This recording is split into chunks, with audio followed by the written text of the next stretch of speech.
So trust. Sometimes people say like if it's broken in a relationship, you can never get it back. Yeah. And I've often heard it said like trust is earned, trust is earned, trust is earned. And I remember having a conversation with somebody and I asked a question like, is trust earned? And I used the examples of like firefighters, for example. A firefighter may have never done anything for you in your life. You may have never had to dial 911 or whatever, use emergency services. But if there's a fire in your home, who you gonna call? Yes, and you trust that they're gonna show up and put out the fire. Yeah. Or assist you. Yeah. Same thing with if you go to the hospital, if you're pregnant, you work in labor delivery, they trust that the nurse and the doctor are gonna deliver their baby. Yeah. And it wasn't earned because they'd never done anything for you before. Right. So again, it begged the question, to me at least, is trust something that's earned or is it something that's built? So hey guys, welcome back. I'm Gleesy. And I'm Al. And here Forever I Do, we teach you how to brag. Build relationships. According to God. So trust is a big one. Yeah. I would say trust is like the glue that holds a relationship together. Kind of like that, if you're thinking of like a building, like that mortar in between the bricks, like the bricks are just slide out of place. Exactly. It definitely holds things together. And I love how you talked about trust over time, because like trust can be built, like things fall apart, and if you're committed to making your relationship not just work but thrive, trust is an essential piece to making sure that happens. And we are going to give you some practical tools today of how to build or rebuild that trust in your relationship. So how do we start?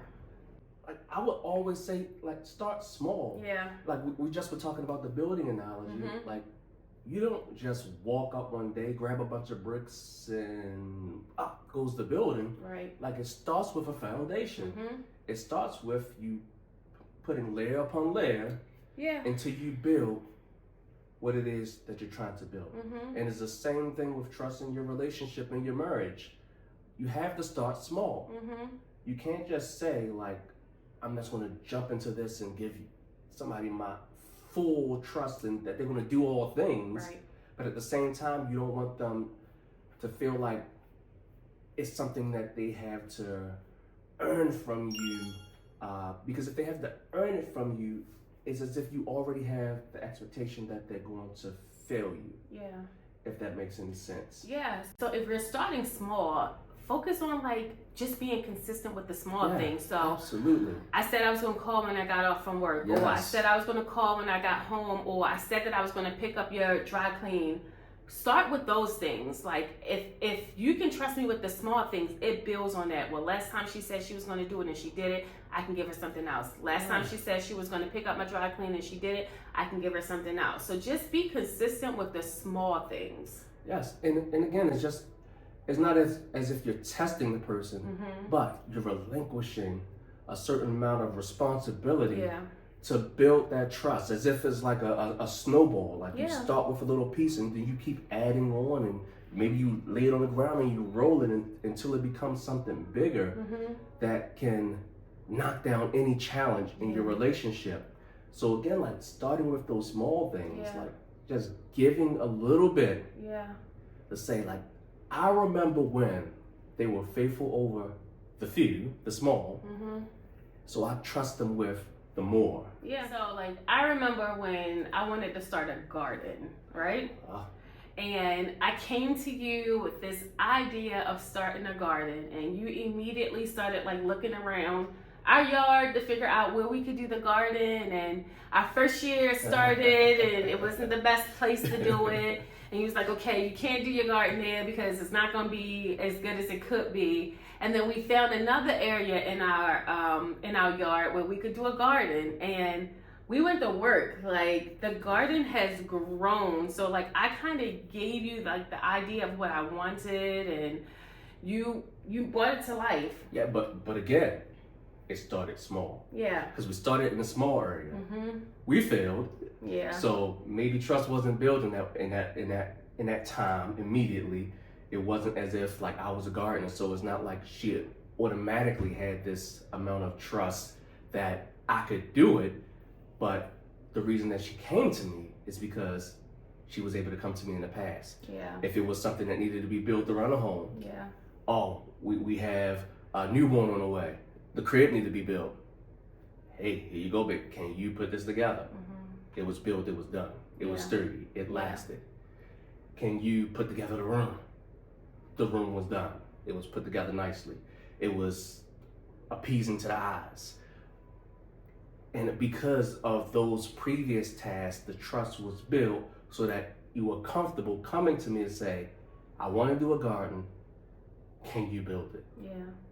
And even when it didn't work the first time, right, because there had been trust built over time, it was, it didn't work this time, but I know that it's going to be done. It's important that when you're building or rebuilding trust, that you have that flexibility, because it's going to take some flexibility, because you might not always get it right the first time, and that's okay. As you're building trust or rebuilding, you're learning to trust one another. So you have to be intentional about having conversations about what's going on. Yeah. And because you started small, you always can shift your perspective or reflect back on the little things that always matter, that were accomplished in a relationship before. Yeah. Because we were able to reflect back on all of the things that had been accomplished before, we didn't completely lose trust when we failed. It was, okay, we can start small again here and build back up.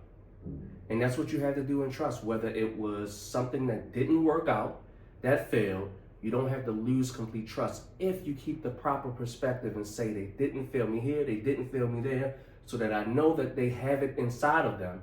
I know they have the integrity to still do what they said they were going to do. Yeah, and we can take it even further with when we were rebuilding trust or rebuilding our relationship. Finances was a big thing. Yeah. I grew up in a home where finances was not openly talked about, and you didn't tell what was in your account and different things like that. And there was a lot of mistrust there because of things that I withheld, because that's what I knew. That's what I was told you're supposed to do. And it took time for us to build that trust, or to flex that muscle as we were rebuilding trust in our finances. And it's funny, again, we started small. We started with that budget sheet, and we started with a debt snowball. Yeah. Again, which was taking the smallest debt and rolling it up until it became the biggest debt that you could pay off. But it, again, started small. Right. And we built upon it over time. Yeah. And even in that, it was so important that grace was shown. Mm-hmm. And not only grace, that we allow ourselves to be held accountable.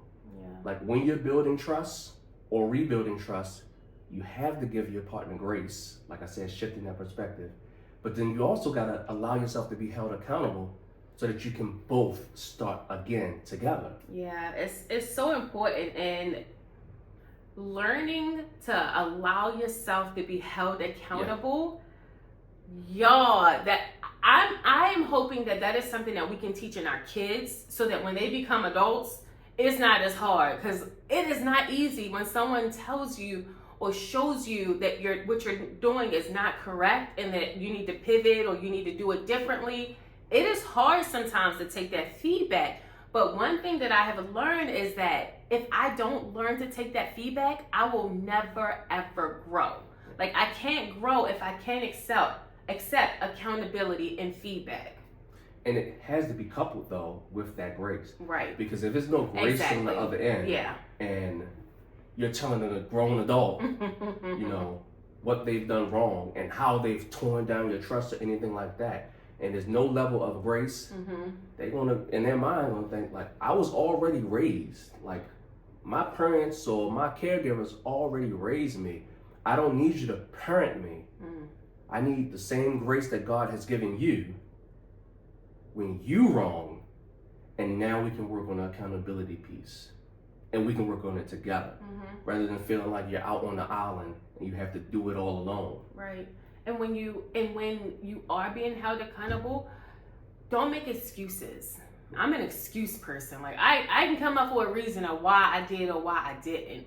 But don't make excuses. Say, you know what? You're right. My bad. I didn't do this, or I said I was going to do it this way and I didn't do it that way. My bad.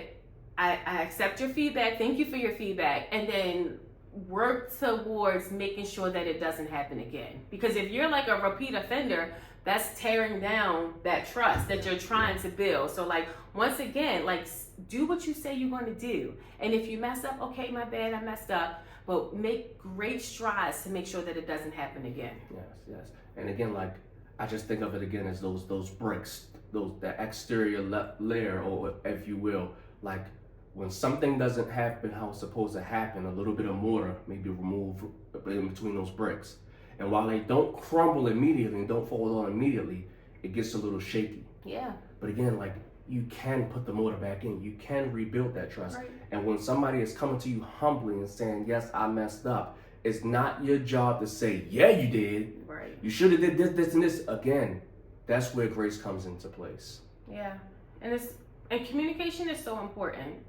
Like communicating how you're feeling, communicating what's going on inside, communicating what's going on in your head, communicating what you're responding to. It's just important that you're not, and we talk about this a lot in our day-to-day about not communicating with what's in your head. Because like sometimes I can respond to what I think, not exactly what you said. Yeah. So it's important to make sure that you guys are setting aside time to actually have the conversation. Because not all the time are you going to be able to have an in-depth conversation about something in your day-to-day. But if you have a scheduled or set aside time where you guys can actually talk, and it's like a safe space and you feel comfortable, that's where you're able to have those conversations. Grace is extended, change happens, growth happens, and you really, really do what needs to be done to build that trust. Yeah, because starting small again starts with the small conversations. Yeah. And the small conversations have to become big conversations. Yeah. And you can't just talk to yourself. Right. I know we all like to do it. We all like to go have those internal conversations and bounce ideas off of ourselves. And that's fine. But eventually, you have to start small with your partner, with your spouse, if you're going to move forward. And it's so important that you be first.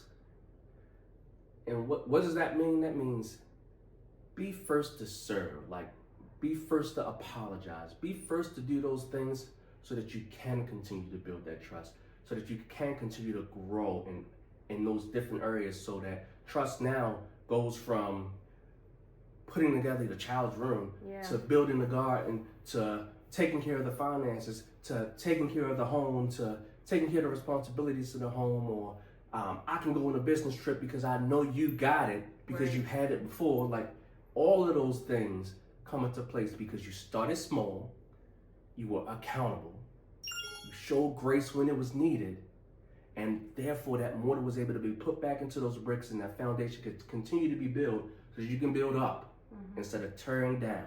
Yeah. You have to be willing to be first. Be transparent when you're talking. Yes. It's important that when you're being transparent, like I'm not saying share every detail, but there's some level of vulnerability when you're trying to be when you're trying to build trust, that you have to be transparent. If you're withholding information, that could be key information that your spouse needs to show that grace. Like, oh, this is what you saw growing up, and this is probably what you're used to. Okay, I understand that now. Let me give grace to that, and let's try to work through whatever that is. Yes, and it's so important. Like, again, like when you're having those conversations, when you're trying to serve your spouse, that you approach it kind of almost like Chick-fil-A style. Like, how may I help you? Like, in order to get to my pleasure, like, you have to actually know what your spouse needs, what they want, what's been good for them in the past. Like, you have to know those things. So sometimes you got to ask the question, like, what's happening for you now? What led to the decision the other day? Like, questions that start with what and like how are not accusatory, so your spouse won't feel attacked or interrogated. It allows for open dialogue so that you can explore together what exactly led to the decision. Because sometimes, like when somebody disappoints you and maybe a little bit of that mold has been removed and the trust seems a little bit shaky, it wasn't intentional. It was just that their thought process was different than your thought process, but you want to understand what it is so that you can again address it together and continue to build together. Yeah, when you're building trust, you have to embrace the uncomfortable. Yes. There's no way that you can build trust. There's no way that you can grow. There's no way that you can take your relationship to the next level. Holding on to what used to be.